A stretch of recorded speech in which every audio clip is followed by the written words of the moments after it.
Tools, glorious tools! Today we're going to talk about the more advanced tools that you're going to look at. Things that will up your game as a leatherworker, make your life a little easier, or in some cases harder. But in any case, let you advance as a leatherworker because of the different things the tools do. And that's what we're going to be looking at today on my show. You know what it's called because you're watching it. Yeah.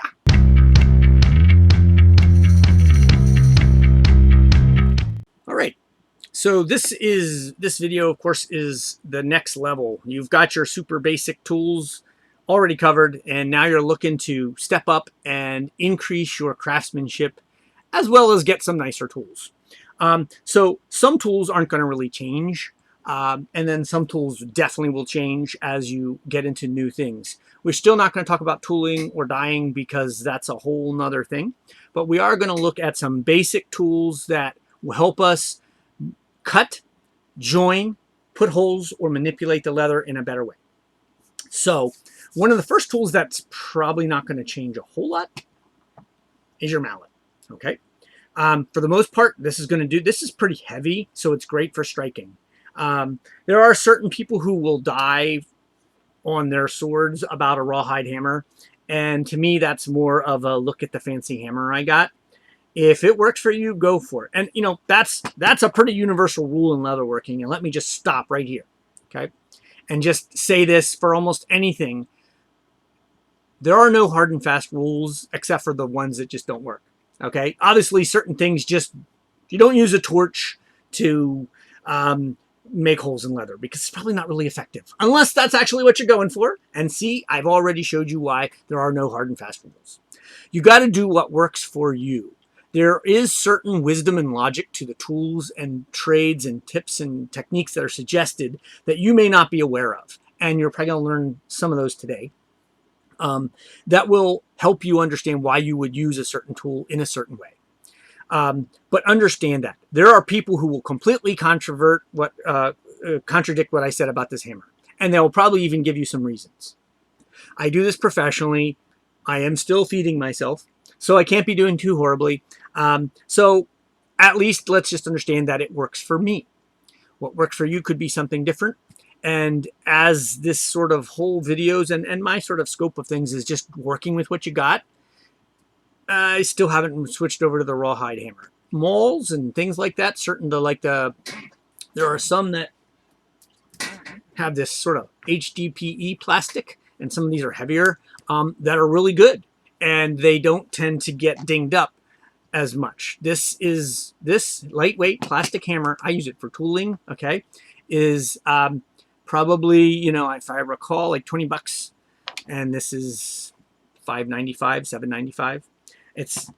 And I can just buy a new one if I want to. Now, obviously, you're going to specialize with tools, and it depends on what you're working on. But just to get that out there, there are no hard and fast rules. You've got to do what works for you, okay? There are just certain things, obviously, that work better.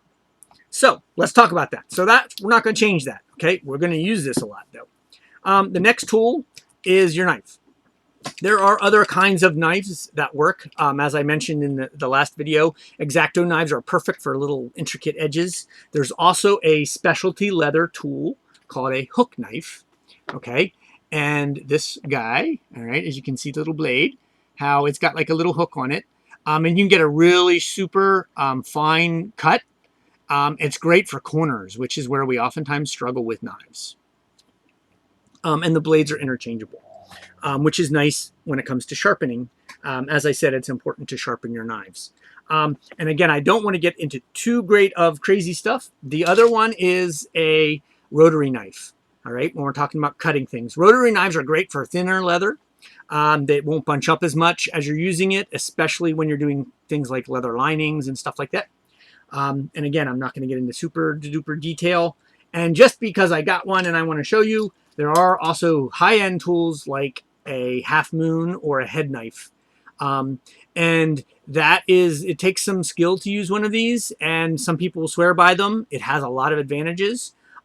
If you notice, it's kind of got a round thing, so it sort of does the rotary blade thing because you can actually like pivot it because it's got the little pointy bits. All right. You can start in a corner and push through. But again, probably not something you're going to start with.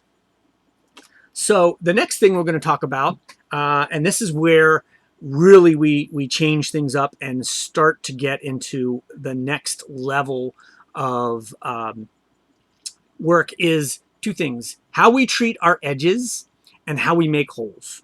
So I'm going to switch down to the other camera view using a highly sophisticated editing technique. Bloop. All right, so you can see what I'm working with. All right, let's get this stuff off here, because what we're going to do is we're going to talk about joining leather. And the best way to do this, to show you these different techniques, is to sort of go through the process that I would use to join a piece of leather together. All right, so I'm just going to take this plain strip of leather. I have cut it already, and I can use any numerous amount of tools. So let's just say that I want to put a rivet here. Okay, this is not going to change too much. The only thing that could change, perhaps, is that I might use a better tool. Okay, this is a professional grade hole punch. These little bits here, the little holes, are removable. So it allows me to change them out if they get worn. And this is a solid cast construction. You can also find ones that only have one hole size. And again, they're probably pretty rugged and durable as well. So let's just say I want to put a rivet here at the end. All right. And that part does not change. It's a little harder to actually use this tool than it is to use this tool by the way that it's set up, because of the little cross blade thing. But I've got my hole. Now, if I wanted to stitch a bunch of holes here, or use this tool to make a bunch of holes here, I could. Part of the problem is I got to know, like, where do I put my line? Where do I put my stitching? Now, I could certainly take a ruler and measure along this line somehow and draw. That's one way to do it. Another way to do it is to use a pair of dividers. This is another tool that you can easily get from some of your a lot of your stores. A lot of times I'll wet this leather first, but for today I'm not going to. I'm just going to make a thing. I am actually indenting into the leather. You can see probably pretty easily that there is now a line there. Okay, there it is. Okay, that's one way to do that. The other way is with a specialty tool, and this is where we get to start spending some money. This is called a groover. Okay, now this tool has a movable arm and then a cutter. Now, with the set, it also comes with a thing that just makes a mark just like that if you don't actually want to cut through the layer of the leather. How this tool is used is I place it up against the edge. All right, here, that's fine. And I just pull it along and it scores the leather. Now you can see I've got a really close line of seam here. But now I have a line. All right. It also looks nice. So it makes a kind of a cool decorative edge, even if you're not going to stitch anything in there. Okay. So I've done that. I now have a line that I can use, all right, to make my holes. Lots of different ways to make holes. Of course, like I said, we could literally, if we were going to use one of these, we could just go along that line and stitch those holes. Okay. They're going to come out really big. That's not really what we want to do, because honestly, this is okay for lacing and required for lacing. But if I want to step up and do real stitching, I'm going to want a diamond-shaped hole. So I would have either used this awl to make those, but that's kind of a pain in the arm, literally. So what I might actually do is use a stitching chisel. Here's a stitching chisel, okay? And as you can tell, it's got little forks, and the edge, the profile of these is a diamond shape, okay? This is a Craft Tool Tandy product. You could also find one that Tandy also sells this kit where you can actually unscrew these so you can use the different things, because if you look at this, all right, it's much closer together, all right, than this one is, okay? So the distance between there, so you can get more stitches or less stitches per inch. That's up to you. They're all used the same way. There's also another tool I like. This is by a Skyer brand. These are a little more hefty and they're also longer, which is great for sheaths and stuff. They're all used the same way. You just line them up along that groove, holding this as vertical as possible, and then you're going to give it a whack. All right. And then you pull it out, and now you have your lines. Okay. So right there are the lines that I made using the stitching chisel. If you will also sometimes see a stitching iron or a pricking iron. Those don't do the same thing. Those mark where your holes are going to be, and then you follow through with an awl or some other device to make those holes. Another thing you can oftentimes use is what's called a stitching wheel or an overstitch wheel. And this is exactly, looks like one of those pie wheels or a Württemberg wheel. Okay. And they come in different settings. I certainly have to start wearing a lighter color shirt. And what you can do is you can run that along the edge.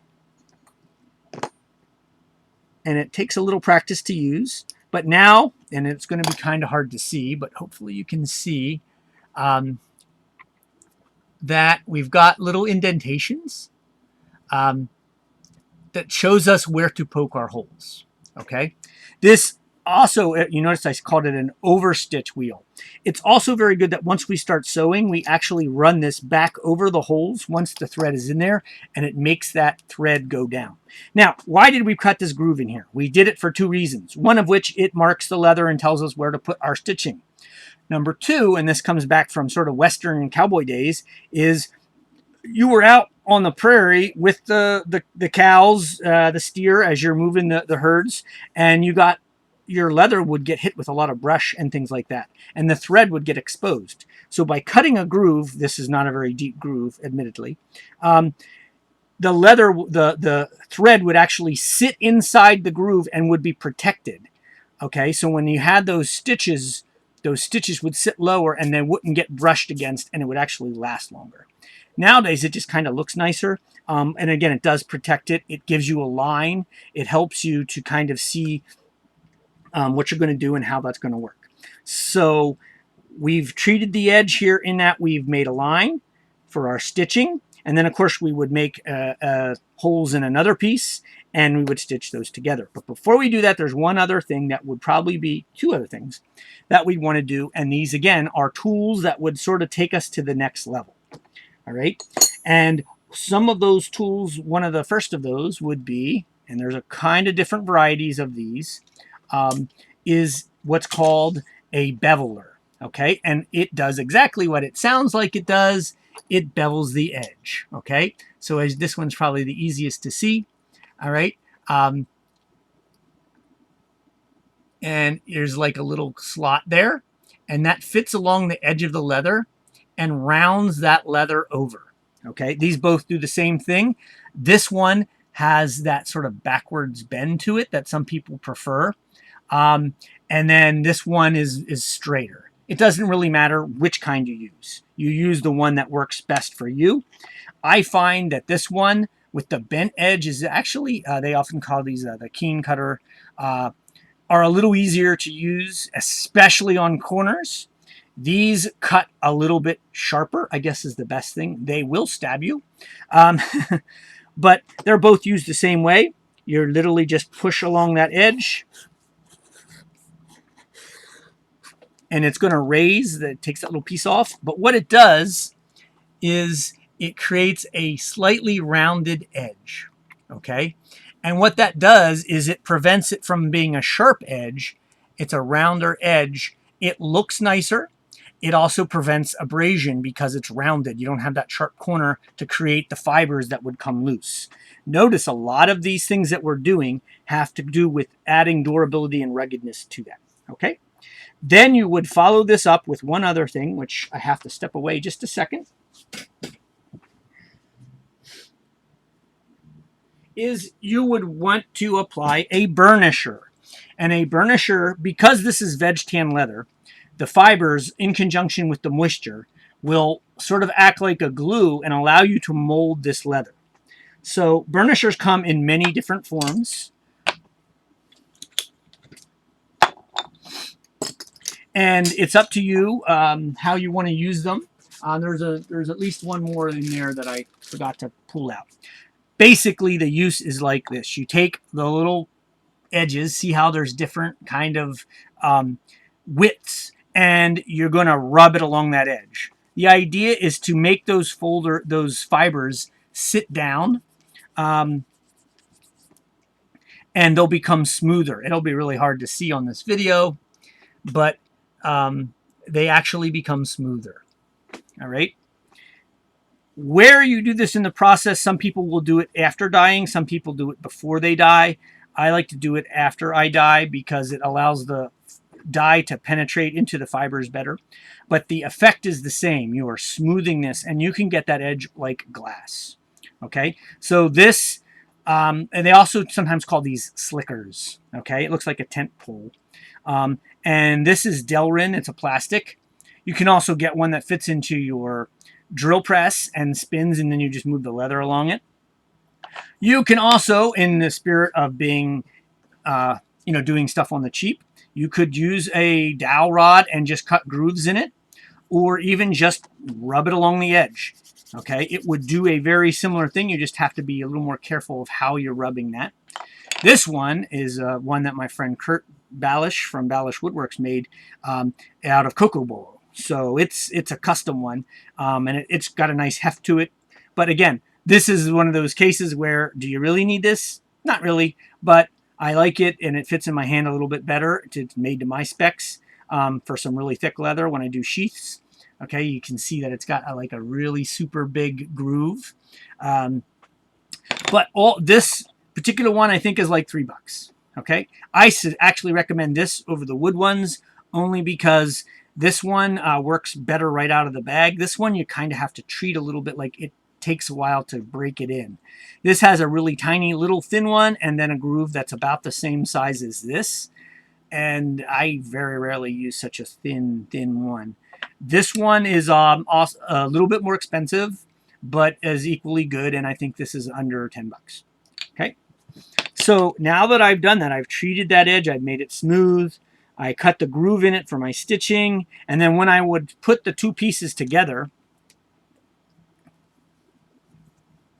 all right, with grooves on both sides, I would burnish it again so that those two pieces would look like one piece. If you do it correctly, that will be the result. Okay, so that's the kind of stuff that you can do to up your leather game. Some other quick and easy tools that you might find useful are really just more advanced versions of the same thing. You can get specific hole punches. All right, these are like drive punches that have specific holes, especially for the larger holes. This is helpful. You can get ones with interchangeable holes or punches. You can get ways that you can, different styles to burnish your edges, different stamps even that you can run along the edge. Or you're just getting into different things like different ways to cut. I didn't show you another way, which is this guy here, which is a pair of leather shears. So this is just another way to cut. It's good for thicker leathers to a degree. And sometimes with a blade, you just can't get into corners as easily.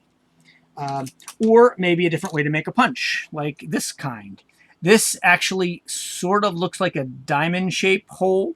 So when you punch the leather, it's going to create a shape very much a little more similar.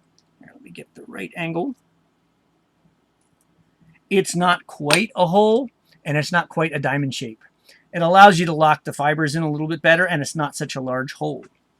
Other types of oddly shaped punches, such as this, they oftentimes call these slot or bag punches. Different companies, this is a fairly inexpensive one, and it is made to do exactly what it sounds like, which is cut a slot in leather. They come in different sizes.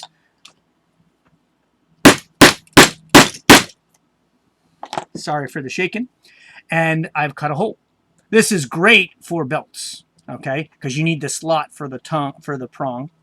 The other part that we kind of things we have is things for the edge of belt straps. All right, this is like a half moon shape, and then we have one that is more of like a belt tip.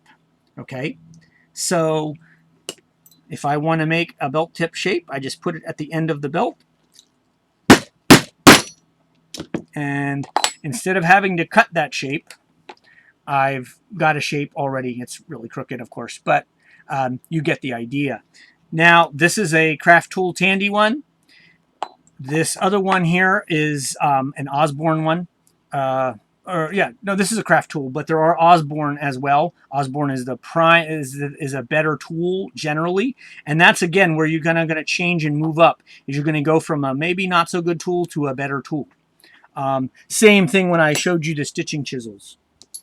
You will also encounter specific hardware tools that are made to put, like these are snaps, okay? And I need a special tool to set these. So you will then find that you are buying those kind of tools as you go on, as you will need one to set snaps, or you will need one for rivets. Instead of just whacking it with the hammer, you'll find ones like this that have like the little concave tip, all right? So that when I'm putting in a rivet, it sort of domes it for me. And that's struck with a hammer. I may oftentimes have different thicknesses of leather, so I may need to thin the leather. So this is probably one of the harder tools to use, okay? And this is called a skiver, S-K-I-I-V-E-R. And it's simple in terms of its use. You're just going to drag it along the edge, and it's going to remove a thin bit of leather, much like a plane, okay? In fact, that would probably be the best amalgam, is that it's like a wood plane, only it's for leather. When you first put the blade in there, it's super sharp because it's essentially a razor blade. But the idea is if I'm putting two pieces of leather together and I want to reduce the thickness for whatever reason, I would use this kind of tool. There is also a safety skiver that works in approximately the same way. It just doesn't quite work as well. And then there's also this style that is used a little differently to, you sort of do little cuts at an angle. And I don't have as much practice with that one. You have to figure out which one works best for you, and certain ones will work better in certain situations. Then there are other specialty tools like thread snippers, and they're just made to cut thread because you're in those teeny tiny places where the threads come together. So I've kind of covered all but, well, there's one more specialty tool. This is probably the one tool that I say that as soon as if you're doing a lot of these things, you should immediately go and buy it. And that is a strap cutter. Okay, and the strap cutter is basically you place the material in here, and there's a little blade here, right there, and you're going to pull, and it's going to cut. I'm using it backwards just so you can kind of see how it's used, but it will cut that in a nice straight line for me. You have to make a straight line first, but it's very useful. Buy the one from Tandy. It's the best one. Some of the ones I've gotten from other places are just not as good. Either the measurements are off, or in this case, you can see the blade is actually sticking up, and that's a safety hazard because you just never know when you're going to grab the end of it, okay? But you can see how it works. And you basically just stick it in there. It can cut up to 4 inches. And the thicker material works better than thinner material. If you've got a real fine ounce leather, it's sometimes challenging. So these are the tools that really make your life easier, that are still well within a budget. No tool in here is over 50 bucks. These chisels, the end chisels and stuff, are probably where you'll spend the most money because they can get really expensive. You know, just generally, they're just well put together. So those generally run around 40 bucks each. So I don't have a lot of those because I can cut the ends myself. All right. Hopefully this has helped you with some information and help you decide what tools to move forward with. Let's get back to down here. And if you have any questions, please make sure you put it in the comments. I covered things to try to, do it in a reasonable amount of time. Basically, though, these are the sort of the next level of tools that you should get. Behind me, I have a press that is used for rivets and stamps. There's a whole bunch of other specialty machinery that you can get into. There you're starting to look into money. And there's plenty of videos out there on how to do things like take an arbor press and convert it. Give you, again, a high technology adjustment of the camera there. There's plenty of things out there, other videos that will help that. If there's enough demand, I'll, of course, create one. But remember, it's all about doing what works for you. Some people, when they stitch, will use a stitching pony, and they like to use the awl to make the holes in the leather. Some people like the stitching iron. Some people will have access to a leather sewing machine, and that's just a different kind of thing. Most of the folks who are doing this from a craft or a cosplay point of view don't have that kind of money or time to invest in things, so they're just trying to do what they can. Buy tools as you find that they're useful as the projects come up. So, and this I learned from even just working on my own car way back in the 80s, is that, I didn't buy a specialty tool until I needed it. And yes, it's nice to have those, but, or you set yourself a budget, and this month I'm going to buy this tool. Some tools you find that you just don't use all that often. So you really have to kind of look at that. You might be somebody who just goes and buys the leather in straps already cut. You don't need a strap cutter. Okay. Oh, these are about $30 at the most. If it's $20, unless it's on sale from Tandy, it's probably one of the cheaper ones. Don't buy it. Okay. Honestly, it does make a difference. I got this one and I'm not happy with it. Compared to the craft tool, I had to replace a tool that I misplaced. So it doesn't quite measure up. But, do what works for you as you build your craft. Don't fall into the idea that a super expensive tool is a better tool necessarily. Sometimes, especially in the case of like a head knife, there's substantial money involved and you have to sharpen it and take a lot more care of it. That might be your thing. It might be more how you work. I'm much more of I want to make things happen.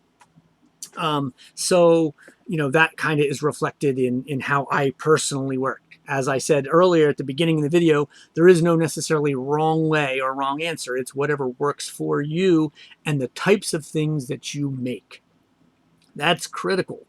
The type of leather, the type of builds you're making. If you do all armor, you're not going to stitch a lot of stuff. You're going to be using rivets and maybe some tooling, and you're going to be cutting heavier pieces of leather than a person who's making bags or a person who's making wallets or tooling designs. All of those are going to vary.